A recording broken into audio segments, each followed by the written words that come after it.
Naaresto ang top 1 most wanted person sa bayan ng Asingan, Pangasinan matapos isilbi ang isang warrant of arrest kaugnay sa kasong may kinalaman sa iligal na droga. Magbabalita dyan si Police Staff Sergeant John Del Supremo. Alas 6:45 ng umaga sa Barangay Dupak, Asingan, Pangasinan, ikinasa ng mga operatiba ng Asingan PNP ang isang operasyon na nagbunga sa pagkakadakip sa number 1 most wanted person sa kanilang bayan. Kinilala ni Police Major Kathleen Midi Awingan, officer in charge ng Asingan Municipal Police Station, ang akusado sa alias na JB, 40 anyos, isang magsasaka at driver na residente ng nasabing lugar.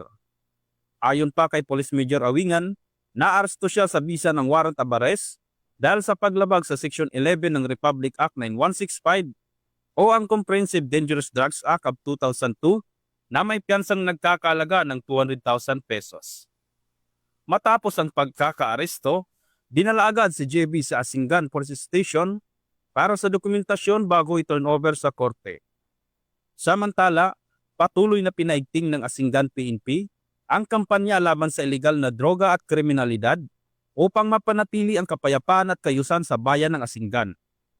Mula dito sa Ilocos Region, ako ang inyong PNN correspondent, Police Staff Sergeant John Del Supremo, alagad ng batas, taga-taguyod ng Balitang Pulis.